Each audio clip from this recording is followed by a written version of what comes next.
On the menu today, Chef Marco Pierre White's feuilleté of roast rabbit with spring vegetables and a jus of cilantro. Come here. What the is this shit? So hello again, everyone. Welcome back to our kitchen. Please make yourself comfortable, I insist. You're gonna need to be too, because with a Marco recipe, I don't really know what's in store for us. Well, I kind of do, but also, do I? So I'm back in the White Heat cookbook. It's been a minute. Good to be back, I guess.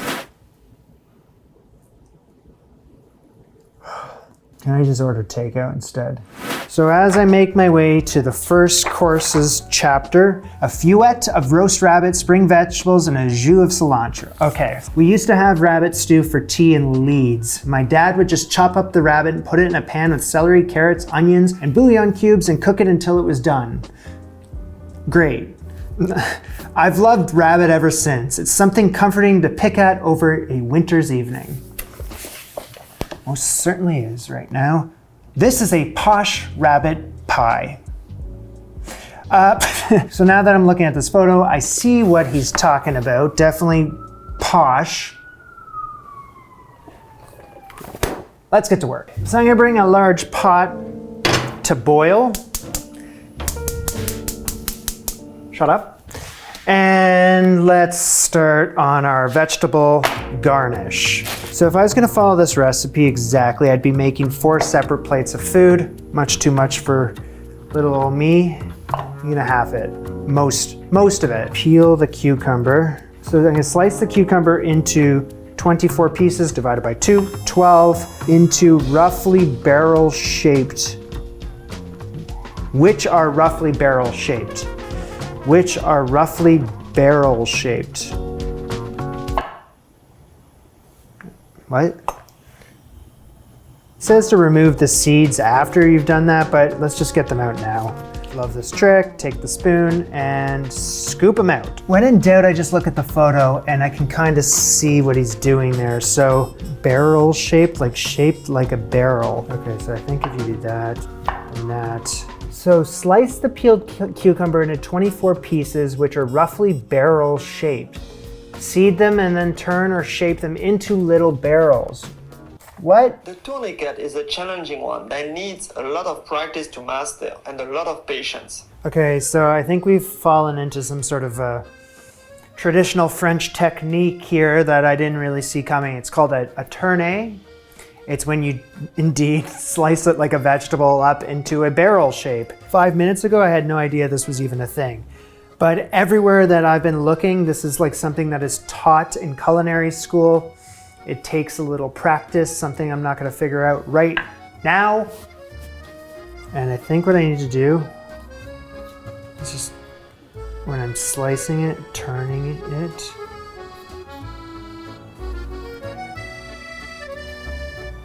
Okay, well, that is what I've done. I'm fine with it, honestly.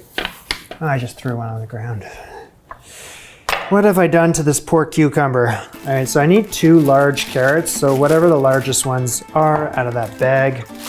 And then they gotta be peeled. So I gotta do the same with the carrots here. 1 carrot makes me 24 barrels. So slice this into 24 pieces. Proceed with our barrel shapes with their carrots. Hold it between your 2 fingers there, and with the knife kind of choked up and kind of your thumb on the blade. I believe you, I'm not the one to teach this, but I'm the one to fail at it. Careful, do not cut yourself. So I think you're going for 1 flat side, and then the rest need to be kind of even around, up, and then back down again. Yeah. Since I am only serving myself, I think I'm gonna need only 6 of these, 2 for extra, 8. That saves a little time. You're gonna have to be more forceful on the way down. Ooh, maybe just a bit thinner on the edges. By myself, shaping up these carrots into little barrel shapes or just kind of hacking my way through it is exactly how I wanted to spend my evening. So you can barely tell how much time I spent on these carrots. Now I need some mouli. A couple large mouli would be great. What is that? Apparently it's a daikon radish. Daikon radish. I never used this thing before ever, but I've heard of it. I got 2 of them, although looking at the size of this, I'm like, I'll probably only need 1 of these. But looking at the plate of food in that photo, I have a feeling I'll only need like 1/4 of it. So what do you do with a daikon radish? Well, we're gonna figure it out. So I think getting that into the same size of a carrot, I think that's the goal here. That's a good size. And then now we gotta do that stupid thing to my barrel shape, you know? Tastes like a radish, but a little smoky. Oh, no.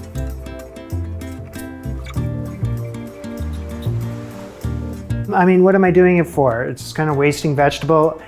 It's for presentation, but I'm not French royalty. I don't care what it looks like. It looks fine. The last vegetable we need right now is a pencil thin leeks. I couldn't find pencil thin, but I got something that is like a permanent marker kind of. I have rinsed these and I don't think I need the tough part. I just need the white of the leek and read the recipe. I gotta shape this into a baguette. Shape my leek into a baguette. But since these are bigger than pencil shaped, maybe cut them. And I don't think I need that much leek, Jamie. I think that. I do not know what he means. Cut the leek into a baguette shape.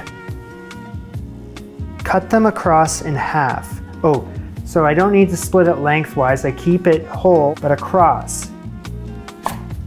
So I think I'm just gonna shape this into my vision of a baguette, whatever the hell that is. This is the thinnest leek I could find, I promise. It's not really a baguette shape. Okay. I could not find pencil-shaped leeks. I tried. Slightly into a baguette shape. Stop messing around with it because it just keeps getting smaller and smaller. I wish I found pencil-shaped leeks or just used scallions or something because those aren't gonna cut it. So I'm gonna have to go off book for the leeks here because I do not have the pencil-shaped leeks. And what I'm going to do with this into coin shapes. I know it's not the shape of a baguette, but I'm working with what I have. One of my goals for this year was to follow these recipes, but when I hit a snag, to find a way out. Now, much time has passed since we started the vegetables, an hour and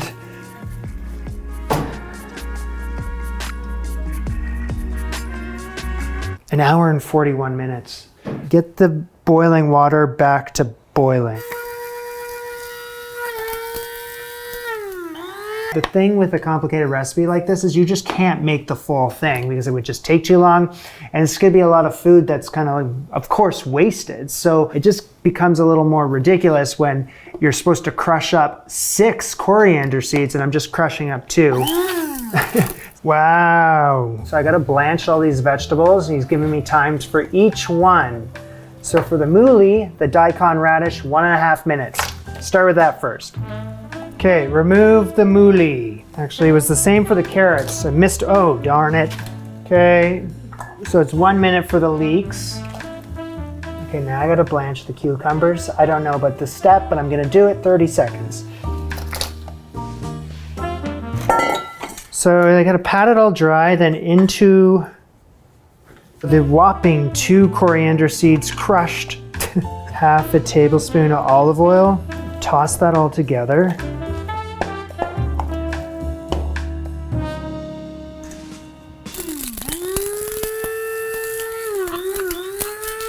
You call me crazy if you want, but I'm adding in a couple more coriander seeds. So in order to keep this warm, this is what I'm thinking. Get the burner over here going. The water that I was just blanching the vegetables in on a very dull simmer. So I got my vegetables, they're gonna go on top, kind of acting like a double boiler. How about that? And I got my lid on. That should keep it warm. This episode is sponsored by Wild Grain. Ooh, croissants. Now, if you're someone who doesn't enjoy baking, maybe you're just not very good at it,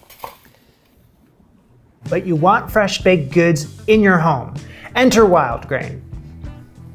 That's your cue. Woo! Now, Wild Grain is your first fresh to frozen subscription box for sourdough bread, artisanal pastries, fresh pasta, and cookies. The box is fully customizable, and if you build it, bread will come. Fresh sourdough bread out of the oven without having to fuss around with a sourdough starter. Or how about finding an excuse to bake up some croissants? From the freezer into the oven, and every Wild Grain item bakes from frozen in 25 minutes or less. No drama, no tears, only pastry. So check out Wild Grain and be sure to click my link in the description. Use my code antichef and you get $30 off your first box. Plus, you get free croissants for life. Thank you, Wild Grain. Incoming. It's a rabbit. Not my first time cooking with hair. Will be my second.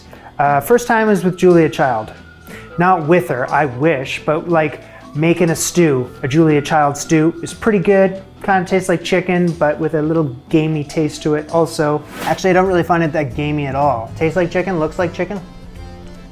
Can't believe it's not chicken. So we're gonna have to butcher this thing. I'm not in the dark here with how to do it. I remember it from last time. So I'm gonna cut the two hind legs off the rabbit. So just imagine it's a chicken. Fairly straightforward. Just search for the ball joint right through. Just wanna get it clean cut there. And there's a bone there as well. Right through. There's one hind leg. Okay, looking for the ball joint. There it is, and then right through. That's easy. Two hind legs removed. Fantastic work, everyone. I have an itch. Okay, so working with the leg meat here, I gotta trim the thigh bone free of the flesh on the end. So there was a time in my life where cutting up a rabbit like this would be horrifying to me. That time has passed. Those are done. Cut off the saddle of rabbit below the rib cage and remove the fillet from either side of the backbone. So we're gonna find where the rib cage is. Down from there, this is the saddle meat. Okay. Sorry, tail. Fillet would be the top loin part, right? So I feel like I know what I'm doing here. I'm just removing the meat off the damn bones. Much easier than the vegetables. So we have our two fillets, our loin of the rabbit. So he's calling what I need to do next the best ends, the best end shapes of rabbit. And yeah, looking at the photo, I know what he's talking about. It's the rib bones that are connected to pieces of meat. Make heads or tails of what I'm doing. I think that's what I'm trying to do here. It's a bone. Just clean up the bone. Yeah, maybe you can do a better job. Okay, that's kind of challenging. There's some of the rib bone connected to some meat. Mine do not look as nice as his, so I don't expect the same results, but I did try my best. Season the meat with some salt and white pepper. Marco Pierre white. Sorry, pepper. So I got some parchment paper on a baking dish.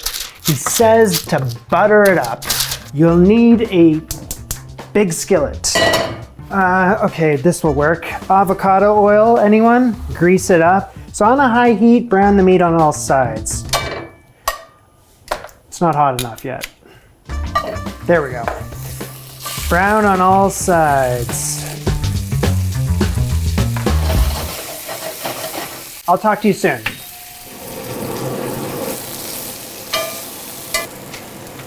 Okay, so the oven's been preheated to 450 degrees. That's hot. Now the legs gotta cook for 8 minutes. The filet gotta cook for 6 to 8 minutes. These best ends here, which I don't even know what these, I don't know. They are what they are for around 3-ish minutes, he says, but I don't think mine are right. And then the front legs, I don't even think I need them today, but they kind of look like chicken wings, so I am gonna cook them all the way through and figure it out. Cool.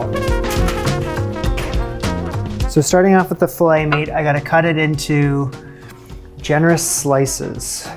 Generous, be generous. just gonna keep it over there. Crack a guess here that I'm removing the leg meat from the bone. I mean, if it wasn't obvious that the hind legs have the most meat on a rabbit. Generous, generous. I don't need the front legs for any part of this recipe, so I'm just gonna eat them like chicken wings.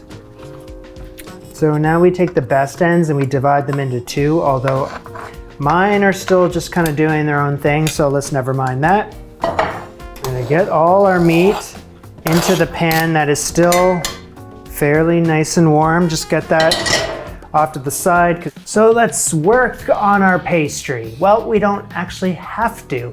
You know me, if the recipe says to make it, I'm good for it, I will. But here it just says you need 8 ounces of puff pastry. I have this leftover puff pastry sheet from my beef Wellington cage match video. And I'm like, okay, well maybe this will work. Fingers crossed that this will work. I don't know, because it says it needs to be a 1/4 inch thick.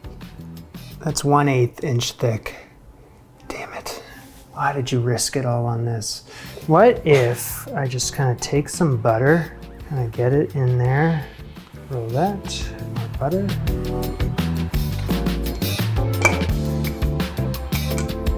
Is that a 1/4 inch? It is! So we're looking at a 1/4 inch thick, 4 inches long and 1.5 inches wide. I mean, a little extra butter isn't gonna hurt my puff pastry, you know? And just fold that. I just trust what I am doing. So I am going to just have this chill in the fridge till it's just a little firmer, and we'll go from there. On a baking sheet, I just have to spritz it with water. And then my master plan here, the puff pastry rectangles. I really hope this works. 425 degrees Fahrenheit for 15 minutes until golden brown.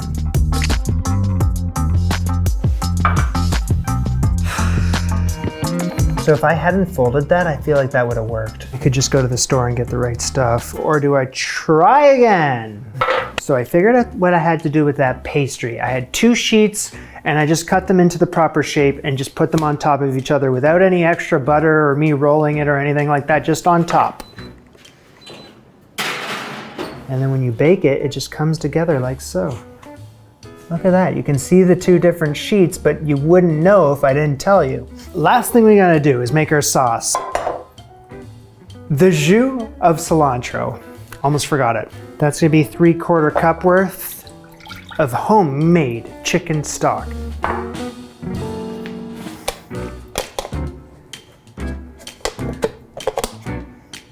That's not vegetable stock.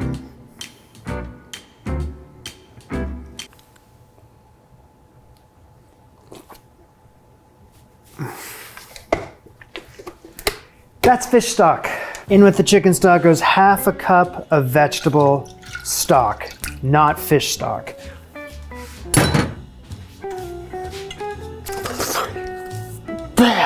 Can't get it. Fish stock is fine, just not right now. Gotta boil this rapidly and reduce it by 1/4. So I only have to reduce it by 1/4. Reduce it by whatever. I'll get it. So once the stocks have reduced by 1/4, in goes a tablespoon of olive oil. He doesn't say anything but turn off the heat, I guess. He doesn't say. And then, terrific. I got 3 tablespoons of butter cubed. I just add it, whisk it all in. And I gotta season with some lemon juice. Not much, like that should be good. A little hoot of salt. And a crack or 2 of white pepper. But this isn't a guessing game, we have to taste. Maybe a little more lemon, just to freshen it up a bit. And maybe a little more salt. Where's that white pepper? Last thing we gotta do with the sauce is 2 tablespoons of chopped cilantro leaves. That's it, you don't need to do anything with that though, it's done.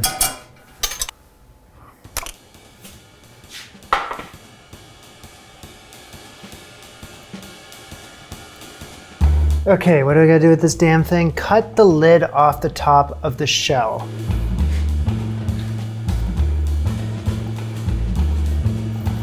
Pop. remove just some of the soft inside. Not too much, because that's the good stuff too, right? So I have a plate here. I would like it to be warm.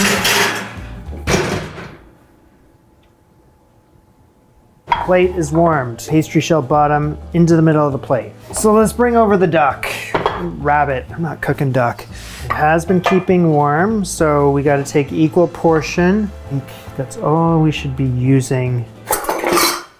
Okay, now our vegetable garnish. Let's go. Get those around. Where are those best ends of rabbit with the bone attached? Practice a little restraint when it comes to plating these things. Less is more because they can look ridiculous pretty damn fast if you let it. So let's spoon the sauce around the dish. Like I don't have the rim dish that he has in the cookbook, I have my own thing. So just do your own thing. In the photo, he's poured a little of the jus of cilantro into the pastry there too. Lastly, sprigs of chervil. That's exactly what this is. Chervil, I promise. Sprig here, sprig there. I couldn't find the chervil, okay? I've gone through this thing looking for what he's done to the lid of that pastry there, because in the photo it looks like there's a glaze on there. I have no idea, he's never mentioned it, so I'm cool. I mean, it could just be a dark, I mean, maybe he just got a nice browning on the top of this pastry. I can't tell. Anyway, that's all we gotta do. Order up!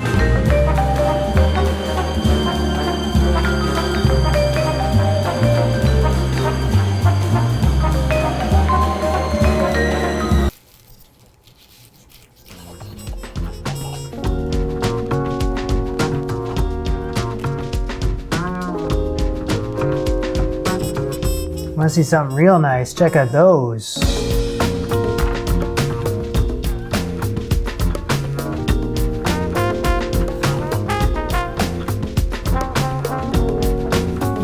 So for all the fussing involved with that recipe, I am pleasantly surprised with how much I liked everything, I think. Nearly everything. I don't know about the warmed up cucumber thing. He did that to me in another recipe too, and I was like, I wasn't crazy about it then. I'm still not on board with it. I find it a bit odd. Now the apex of the dish, the thing right in the center there with the pastry and the rabbit and the sauce, that is very, very good. You know, the buttery, crispy pastry, it all worked out and it rocked. And then there was the duck, the rabbit, it's rabbit. The rabbit was especially great. I want to give a special big shout out to that sauce, the jus of cilantro.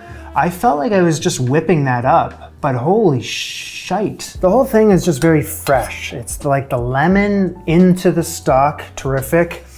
And then it's very buttery. And then on top of that, the cilantro, which is like standing out in there too. It's nice and refreshing. And I know that a lot of people are not into the cilantro taste. But if you're a fan of it, then I think you gotta try this sauce. I mean, you can just whip it up. I always say this with these types of dishes. I mean, it makes no practical sense whatsoever to plate up a dish like that in your own home. I'm only doing it because I'm filming, but there's a lot of good in that recipe. I think we can all agree that the hard work that was involved with those vegetables and those barrel shapes, that all paid off in the end, right?